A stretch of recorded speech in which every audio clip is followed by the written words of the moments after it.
Salut à tous. Aujourd'hui, on va s'attaquer à un gros morceau, l'ordinateur.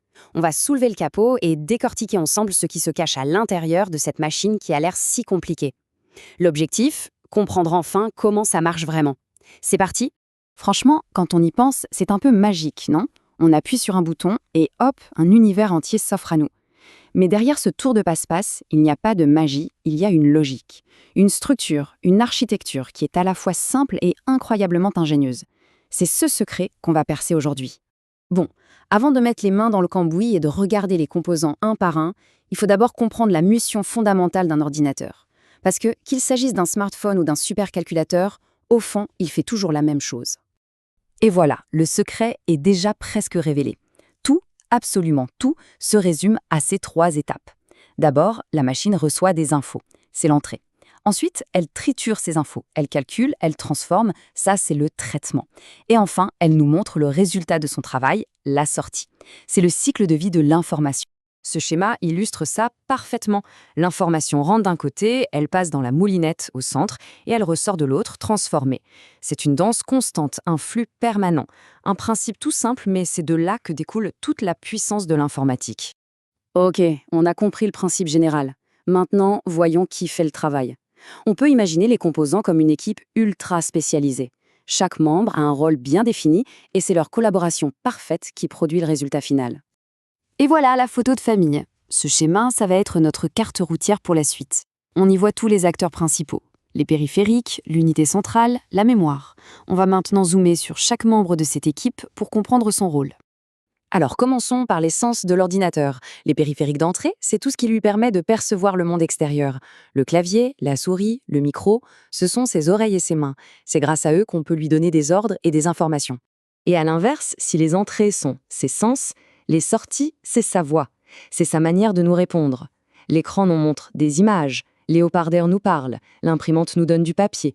Ce sont tous les moyens qu'a l'ordinateur pour nous communiquer le fruit de sa réflexion.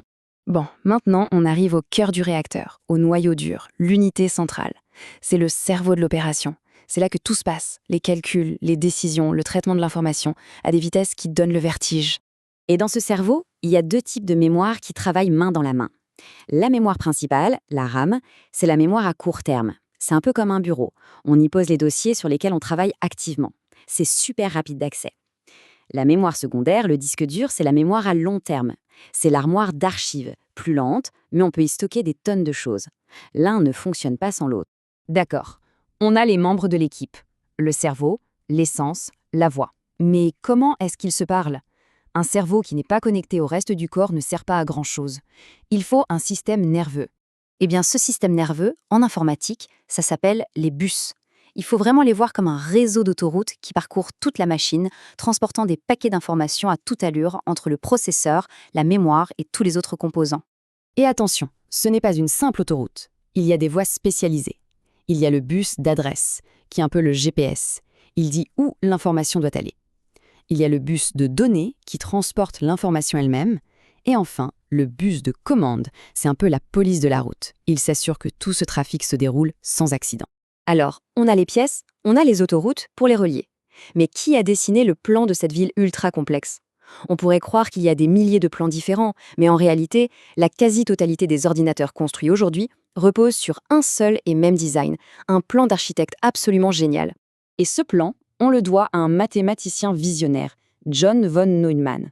Son idée, qui a absolument tout changé, a été de dire pourquoi séparer les instructions, c'est-à-dire le programme, la recette de cuisine, des données, les ingrédients. Mettons tout au même endroit, dans la mémoire. Cette idée de génie, ce concept de mémoire unifiée, repose en fait sur 4 grands piliers. Et ces 4 piliers, ensemble, définissent encore aujourd'hui ce qu'est un ordinateur moderne. C'est l'héritage incroyable de von Neumann. Et là, tout s'éclaire. On retrouve tous les éléments qu'on a vus.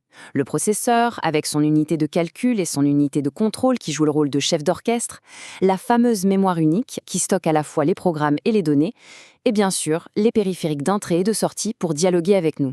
Voilà, c'est l'ADN de presque tous les ordinateurs depuis plus de 110 ans. Ce qui nous amène à une dernière réflexion. Cette architecture, conçue à une époque où l'informatique en était à ses balbutiements, est toujours là. C'est fou, non? Mais face aux défis d'aujourd'hui, comme l'intelligence artificielle ou l'informatique quantique, Ce design a-t-il atteint ses limites? Est-il vraiment intemporel? La question est posée. Voilà qui conclut notre plongée au cœur de la machine. Merci d'avoir suivi.